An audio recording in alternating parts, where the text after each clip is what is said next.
meeting to order. Can I have everyone rise for a moment of reflection, followed by the Pledge of Allegiance?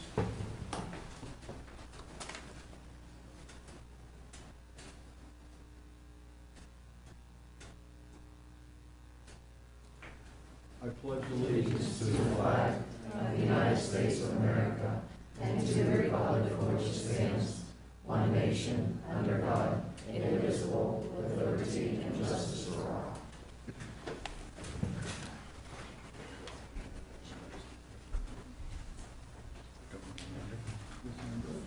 Mr. Burdell, Ms. Bowser, Here. Mr. Chauncey, Mr. Elkin, Ms. Lote, Here. Dr. Lobby, here. Mr. Mulroy, Here. Mr. Scaife, Here. Mr. Smith. Here. The Board of School Directors of Armstrong School District convened an executive session on Thursday, October 4th at 6:45 p.m. in the Faculty Lounge of West Hills Intermediate School in Katanning for discussion of personnel, safety and security, real estate, and a potential claim against a vendor.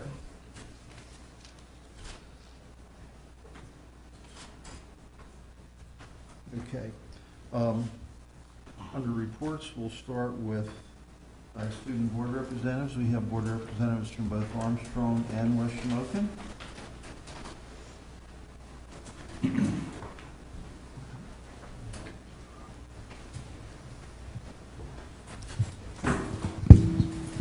Okay, good evening. So for West Hills Intermediate, on October 31st, the Armstrong High School SAD Club will be coming to the intermediate school to lead group activities, and Halloween parties will also be occurring on that day. Red Ribbon Week is to begin on October 22nd. On October 18th and 19th, parent-teacher conferences will be held. The marching band is to perform at the West Hills Intermediate School on October 12th. Tonight was beginner band night, and it was also the parent involvement night, Healthy Minds, Healthy Children. The West Hills students have been working in partnership with Carnegie Mellon University Learn Lab using an artificial intelligence and intelligent feedback software called Mathia in support of math curriculum. The Children's Institute recently presented an anti-bully program titled Amazing Kids. Drug and Alcohol Commission has presented 2 of 10 sessions of substance abuse avoidance. The West Hills Band was recently selected to perform at the PA Music Educators Association Conference in April. This application process is by invite only, and we were one of several hundred applicants. We were selected as we received distinguished ratings in all categories for 2 years in a row at the Music Performance Assessment Competition at Kiski High School. At this venue, students were evaluated on their ability to perform 2 prepared pieces and had to sight read 1 unknown piece. This is a rare honor for any band of any age group. For the West Hills Primary School, West Hills Primary had a great start to the new year, welcoming back 689 students, 171 of those being kindergartners. The Gab Show visited West Hills Primary on September 6th. Gabby is a one-person musical show singing songs that supports our school-wide positive behavior support message, SOAR. I am safe, I own my actions, I am always respectful, and I am responsible. Check it out on West Hills Primary's Facebook page. September 7th, the Children's Institute shared a puppet show with all of our students supporting the notion that all children are different and we should accept these differences. On September 10th through 14th, the PTO sponsored a book fair. For the safety of the students, West Hills Primary practiced a fire drill and an Alice drill in September. The Katanning Rotary presents every 3rd grader with a dictionary, and that will be occurring on October 9th. East Franklin Fire Hall assists in a fire safety day for the 1st graders on October 12th. During the week of October 22nd, West Hills Primary will celebrate Red Ribbon Week. The theme is Life is a Journey, Travel it Drug-Free. West Hills Primary will participate in the National Apple Crunch Day on October 23rd. Mrs. Lorigan and our special area teachers have planned a fun-filled day. October will be ended with a Halloween party on October 31st. Lenape Elementary School had a fun-filled month in the month of September. The Ag Lab visited the school from September 17th through September 28th. This was a chance for the kids to learn about hands-on agriculture activities, such as testing which juices have the most juice content in them. It was a very nice activity for the students to learn about. Back to school night was September 19th and 20th. They had the Officer Black presentation, which was a presentation on cyberbullying and cyber safety on September 19th. Love for Layton Week was September 24th through 28th. It was a spirit week to support their student that is going through cancer treatment, and they collected money and decorated hearts to display in the lobby for Layton. They had a PBIS assembly on September 28th. The PEP assembly was to promote the positive behavior system with a prize drawing from their Hawk ticket recipients. The Hawk program is a program that stands for Have Respect, Act Responsibly, Work Together, Keep Safe, and Soar to Success.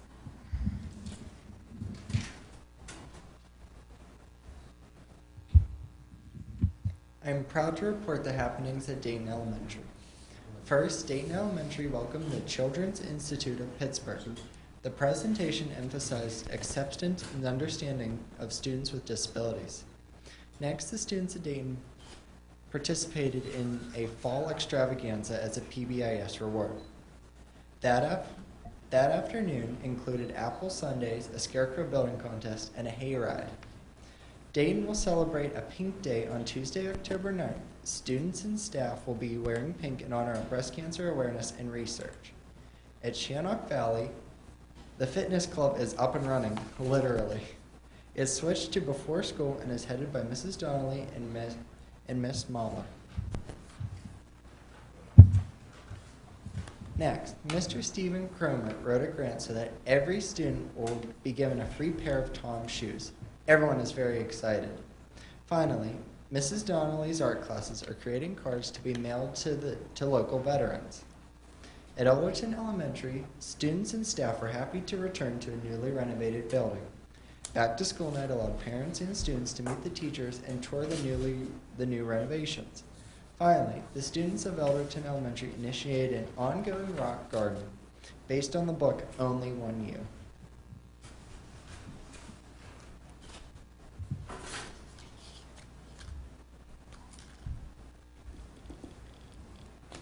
Armstrong High School Volleyball is undefeated in their section as currently.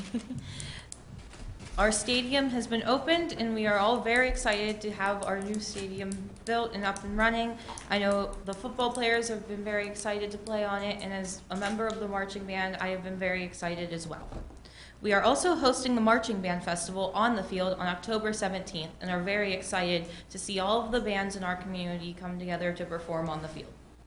The stadium's grand opening is October 5th, which is tomorrow.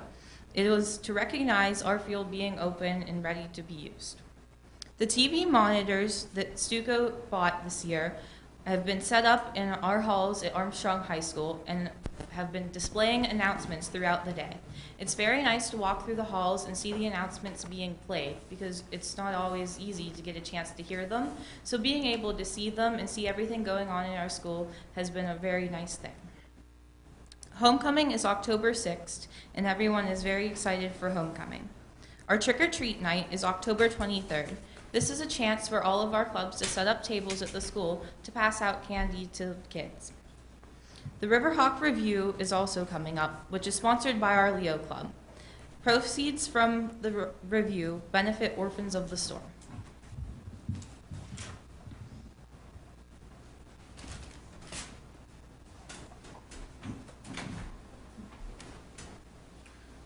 Thank you very much. It sounds like the beginning of the school year is off to a very busy start.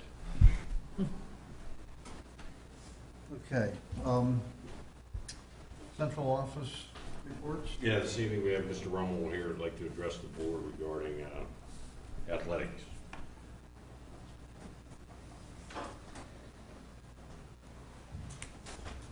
Thank you. At Armstrong School District, we're always looking for programs to enhance our students, give our students more opportunities.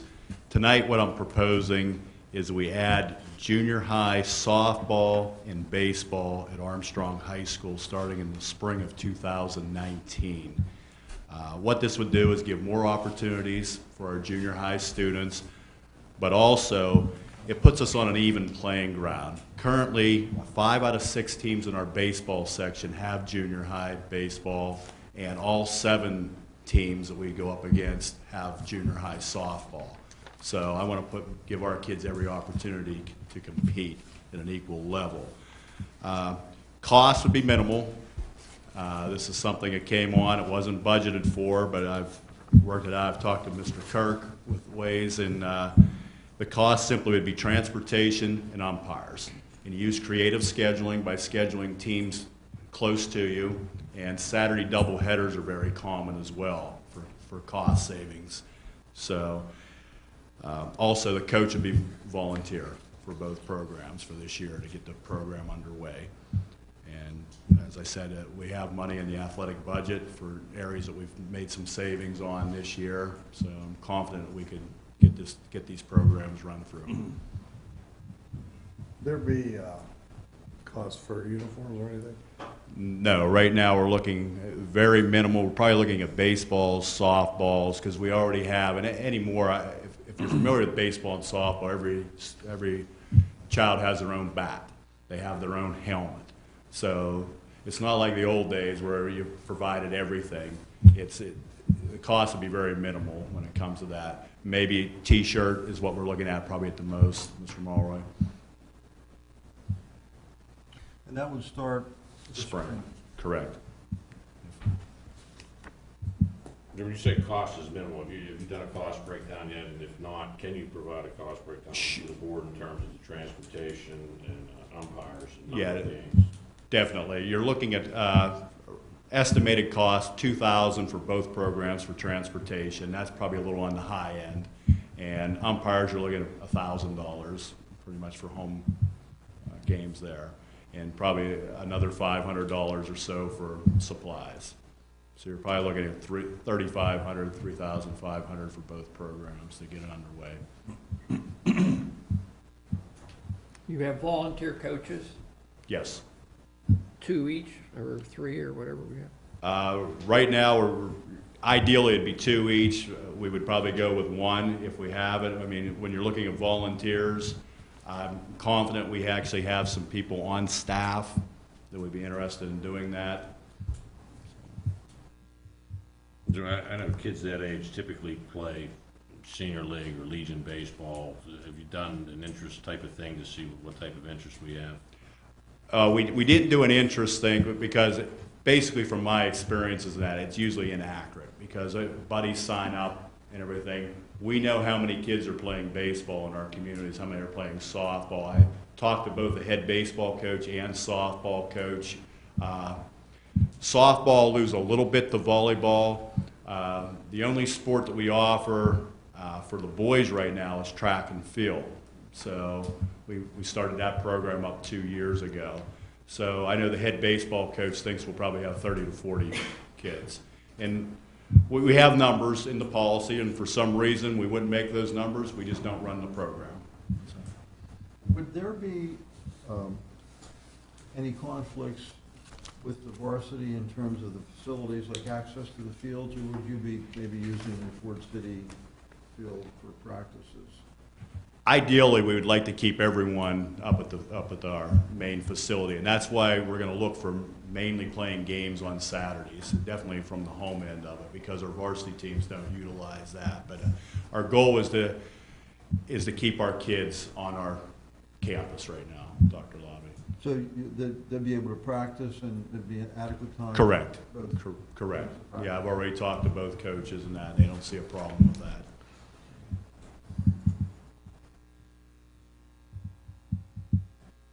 Okay, any other questions? This would be an independent schedule, right? Correct. And we'd probably stick to that, Mr. Smith, because of the travel. Okay, we just want kids playing. Okay, it wouldn't necessarily be the teams in our section because, for example, we're playing teams like Laurel Highlands. They're far travels. We don't need our junior high kids traveling that far. Junior high softball, for example, Deer Lakes, Valley, Highlands. We'd be looking to play those teams, keep the travel down.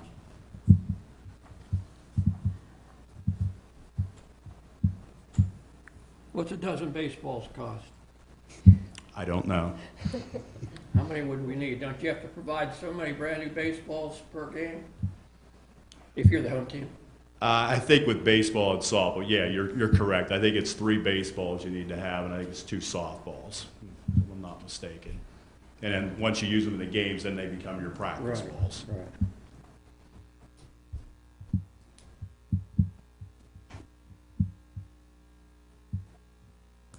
When are you looking for endorsement for this? We have time for further discussion or investigation prior to the decision, or is it something you need tonight? No, it's definitely something we don't need tonight. I mean, even if it waited till next month, I mean, we have time to put this together. But obviously, the sooner the better if we could, so we could get the planning taking place.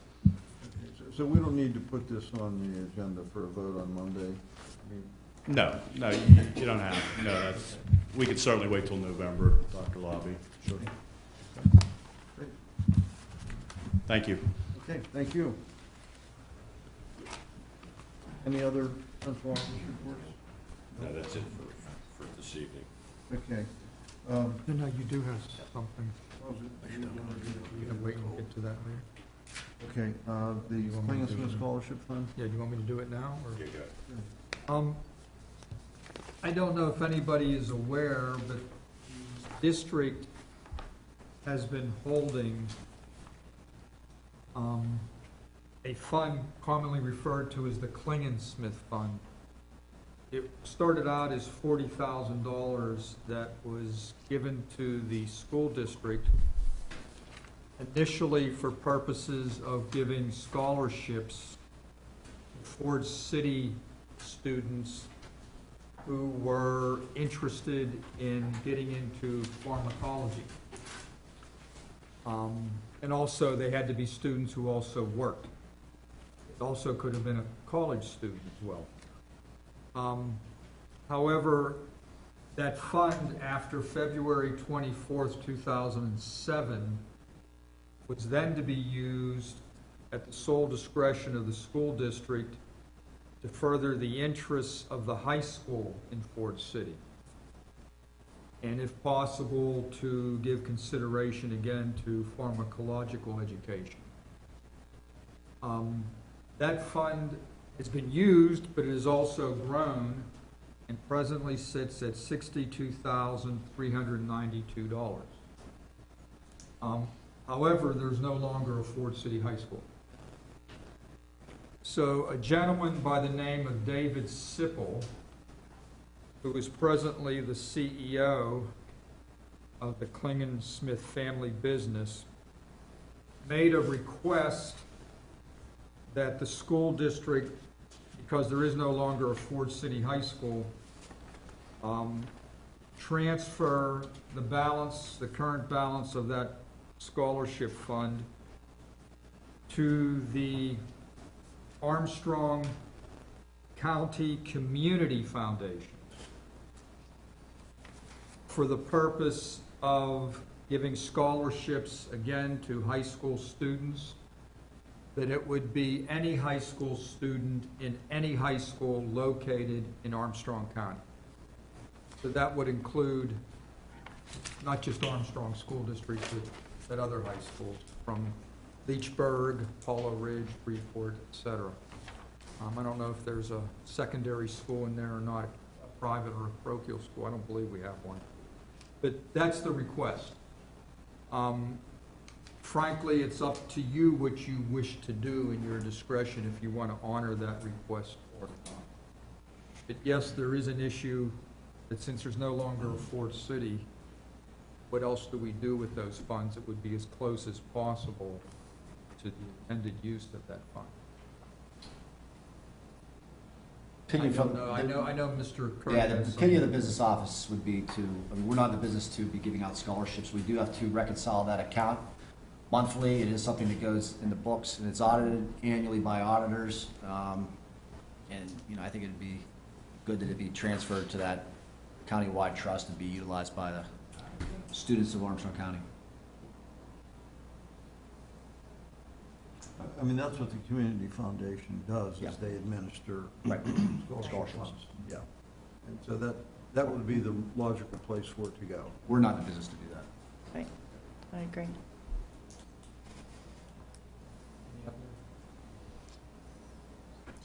If you feel that way, There was no rush, but if you want to put it on Monday's agenda, you can, or you can wait. But we wanted to at least bring it to everybody's attention. If you don't feel you need more time to think about it, we put it on there for Monday's. I'm fine with putting it Does on for anybody Monday's have any agenda. reservations about putting it on the agenda for Monday?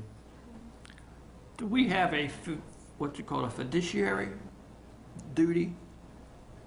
Yes, and that's part of the problem. The fiduciary duty was to use the money, the interest, again, after February 24th, 2007, it was to be directed to the high school in Ford City. And there is no longer a high school, and I think that's why the Klingensmith interest, since they were the source of it way back in 1983 when this thing started.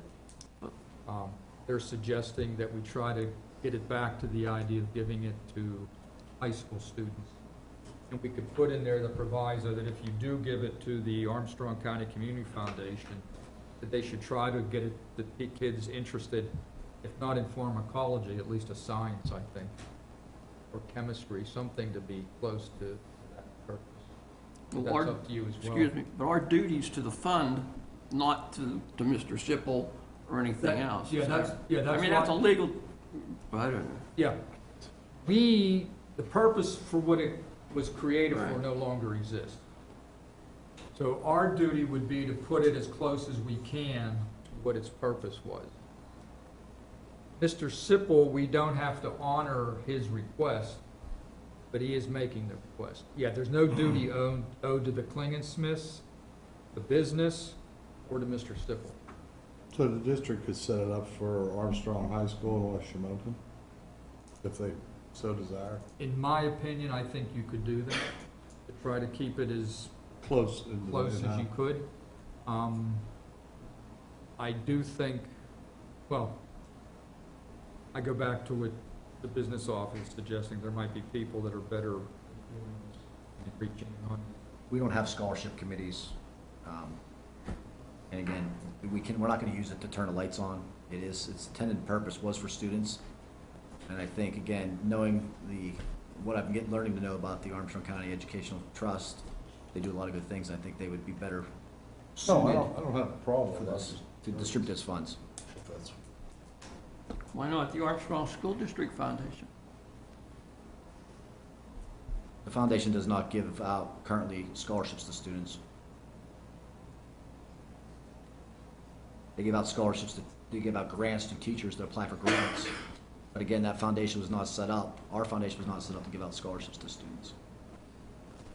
Could it be? I mean, would it be worth $63,000? And would Mr. Sipple, be happier with that? Just throwing it out there.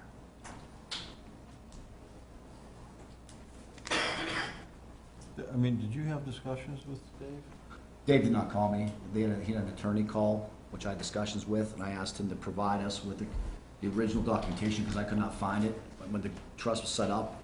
And then Mr. Price and the attorney from Steiner at Sacco Law Firm, Yeah, Mr. Steiner. Mr. Steiner, they've been having conversations back and forth then. And then they did send a request to us. I don't think we need to reinvent the wheel if they're already doing the scholarships. Yeah. I think that's what they do. They do it every year. That's what they do. I think that's the logical thing to do, is to send it to where it needs to be. Yeah. Our kids will have just as much chance to get Yeah, it as the and other it's kids. great that it's there for them. So I would suggest we go ahead and put it on the agenda Yeah. for Monday. Could we, Mr. Price, and I didn't get into this with Attorney Steiner, but could we put the stipulation that it comes back to you, but it goes to students of the Armstrong School District, not Armstrong County students? We can raise that with them.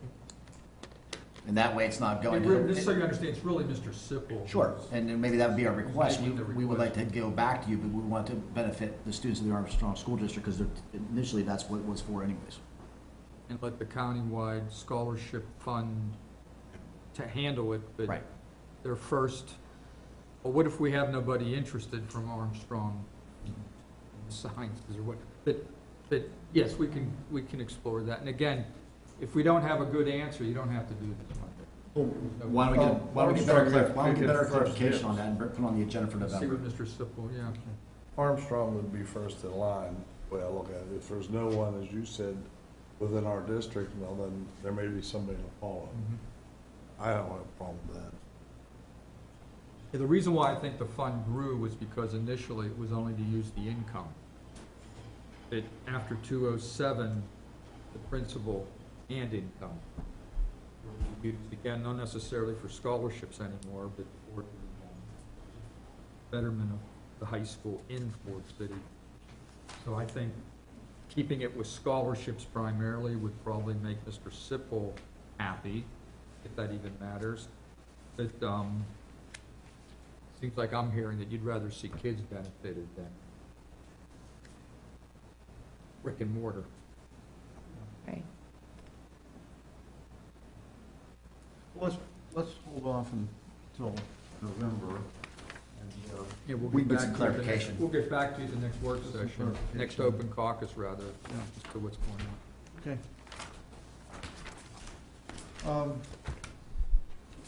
Okay, public comment on agenda items? Public comment? Okay. We'll move on to presentation of the regular monthly agenda.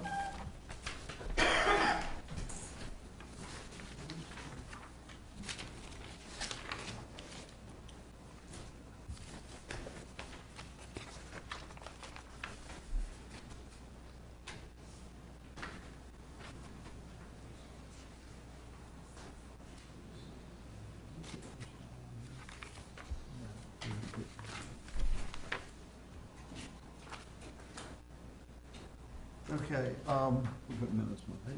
Yes. Okay. Do I have consensus to place the minutes of the September caucus and September regular board meeting on the agenda for Monday? Yes. Okay.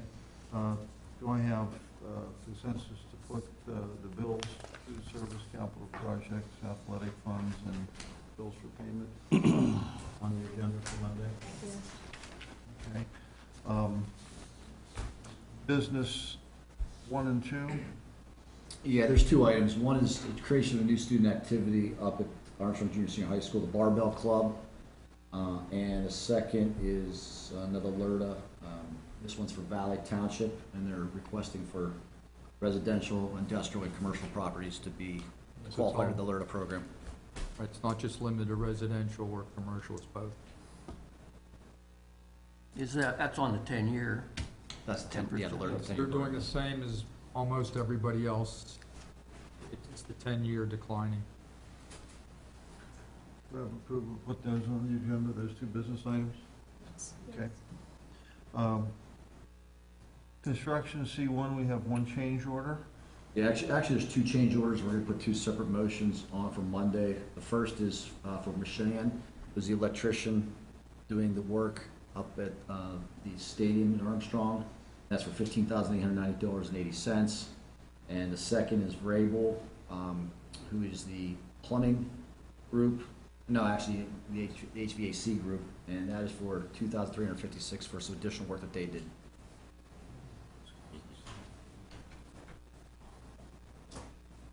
No, I was right. It is the plumber, Vrabel's Plumbing. Okay. Do I have consensus? That'll become C1 and C2. Yes. Have consensus to put those on the agenda for Monday? Yes. Okay. Student transportation services, 1, 2, and 3. These are typical items, just approval of additional bus drivers, some pupil transportation contracts for some of our non-public runs that we do, and as well as approval of bus routes for the current year. Consensus to place those on the agenda? Yes. Okay. Policy. Wait, excuse me, I do have a question on, not a question, but on the contracts. I wasn't aware that this is like $2 million worth of contracts, is that right? When you add all the non-public transportation in, plus the airing contract, my adding says it's like $2.4 million. So this isn't just one of those, you know, a couple hundred here, a couple hundred there. That's over a third of what we pay for our contractors. This It is my, is significant. It It's is- not district placement transportation. is a significant amount. We have monies, and this is stuff that is budgeted. We have our typical regular transportation that is Right. contracted through our contractors, as well as the IU does a lot of our special needs transportation and out-of-district transportation.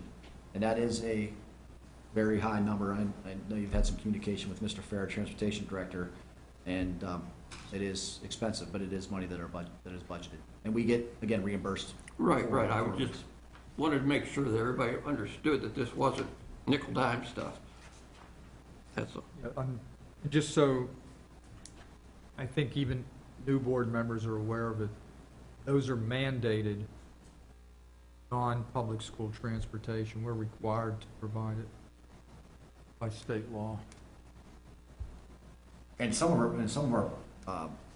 placements of some of our students, there's some distance. I mean, we're traveling to Pittsburgh, we're traveling to different places depending on where the placement is.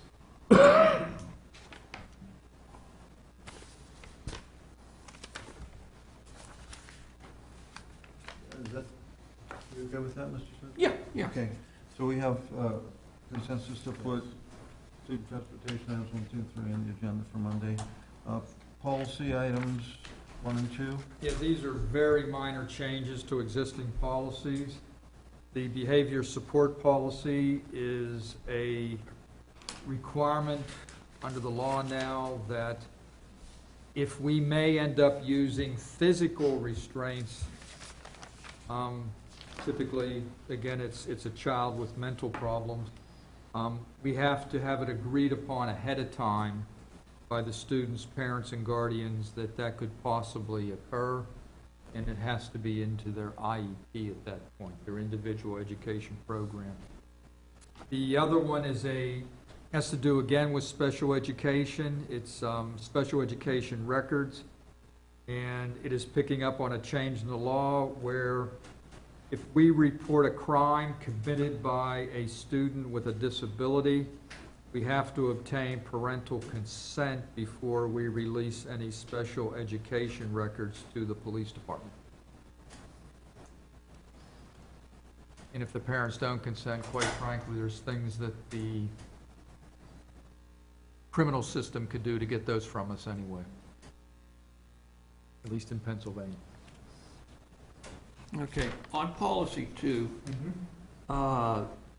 if you read that policy, it has parental consent / guidance. What's it say?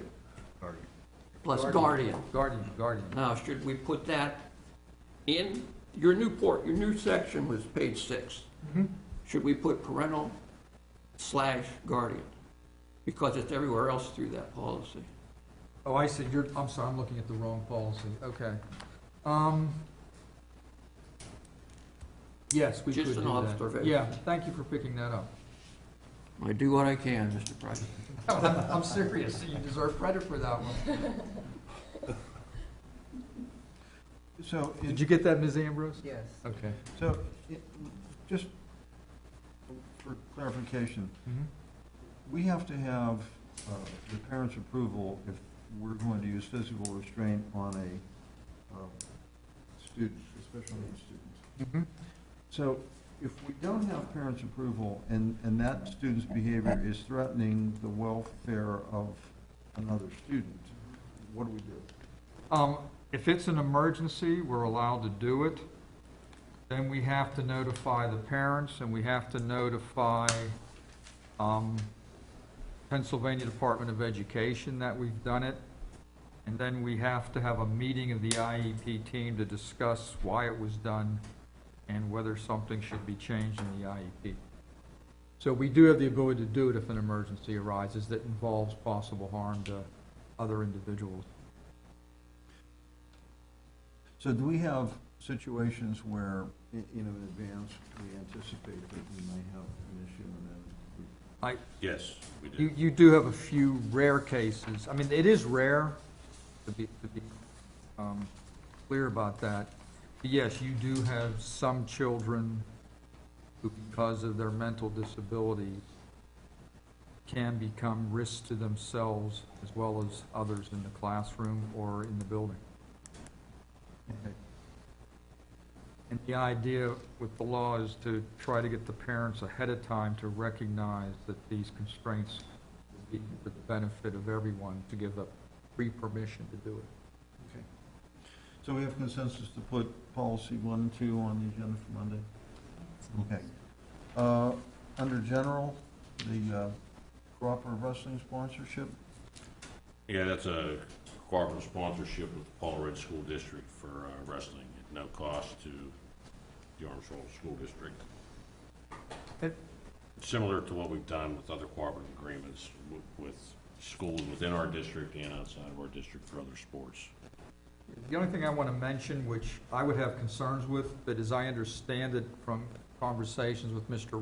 Rummel, the cost is minimal, which, besides having to file for a cooperative sport through PIA and WPIAL,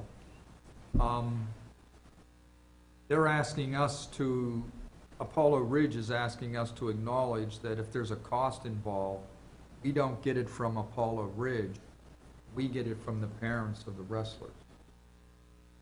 I generally would tell you it's a bad idea to be chasing parents at another school district, that it should be the district doing it, but as I understand, the only cost is our standard $30 a year fee for athletic participation, so I'm not as concerned about you having to chase somebody for that money. Isn't there a $50 fee to the PIAA? Yeah, they agree to pay their part on that as well. Correct. Okay, but we pay $50 and Apollo Ridge pays for it. Okay, so there's $50 that does cost you money. I mean, 50's 50. That's for the cooperative sport aspect of it, but the actual cost of the program, when I saw that, I was concerned, because I thought, gee, are we looking for $1,000 from a parent or not? But he tells me it's only the $30 participation. And there is only one student, as I recall. There were notes somewhere that there's only one. As of right now, there's one student interested in participating. Any other questions? I have consensus to put Gen 1 on the agenda for Monday. Yes. And other, we have one item under information. Consensus to put that on the agenda for Monday.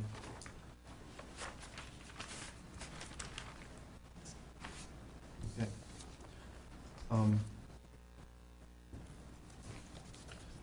Anything else from any of the board members, administration? No? If not, can I have a motion to adjourn? Ms. Lowe, second, Mr. Mulroy. All those in favor? Aye. Opposed? Meeting's adjourned. Thank you. Yeah.